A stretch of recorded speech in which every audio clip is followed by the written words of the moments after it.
যারা এখনো সিজদা দেয় না, আল্লাহ তাআলার কদমে সিজদা দেয় না, আল্লাহর নবী ফরমান কিয়ামতের ময়দানে তাদেরকে সিজদা দিতে বলা হবে। তখন তাদের এই কোমরটা আছে না, লোহার মতো শক্ত হয়ে যাবে, সিজদা দিতে পারবেন। যারা মুখ লম্বা লম্বা রাখে, এটাও আছে হাদিসের মধ্যে, কিয়ামতের ময়দানে তাদেরকে সিজদা দিতে বলা হবে, তারা সিজদা দিতে পারবে না। যারা আল্লাহর নবীর সুন্নত গুলো মানছে না, আল্লাহর হুকুম মানে না, তাদেরকে বলা হবে কেন মানো নাই? ওই সময় জবাব দিক আমাদের আছে আর কিছু ভাই। এখন থেকে আমরা যদি সচেতন হয়ে যাই, আমাদের মৃত্যু কার কখন আসে চলে আসে এটা কি গ্যারান্টি আছে? মৃত্যু এটা হবেই ভাই। মৃত্যুর জন্য আমরা একটু প্রস্তুতি নেই। নামাজ পড়লে নিজের লাভ। খানা খাইলে যেরকম নিজের ফ্যাট ভরে, অন্যের ফ্যাট ভরে না। আমি খানা খাইলাম, আপনি চাইলেন আমার ফ্যাট ভরবো না, আপনি ফ্যাট ভরবো। যে খাইলো তার ফ্যাট ভরবো।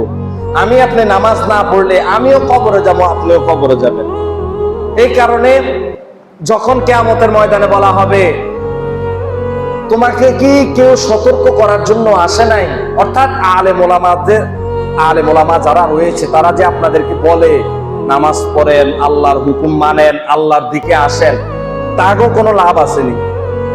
আচ্ছা, আপনারা যে রাখছেন আমার টেয়া কি, আপনারা যদি নামাজ না পড়েন আমার টেয়া কি বন্ধ দিবেনি? টেয়া তো দিবে, যতদিন আছি রাখছে। কিন্তু আপনারা যে নামাজ পড়েন না, আমরা যে নামাজ পড়ি না দৈনিক, এটা আমাদের নিজেদেরই ক্ষতি। নিজেদের ক্ষতি, নিজের কোফালে নিজে কুড়াল মাইরেন না ভাই। সময় থাকতে সময়ের গনিমত করেন, মসজিদে আসেন, সন্তানাদিদের হক গুলো আদায় করেন। আমি আপনি যদি সন্তানাদিদের হক গুলো আদায় না করি, আমি আপনি যখন বৃদ্ধ বয়সে উপনীত হয়ে যাব, তখন আমার সন্তান, আপনার সন্তানেরা কি করবে না? বৃদ্ধ বয়সে আমার আপনার খেদমত করবে না, বুঝছেন নি?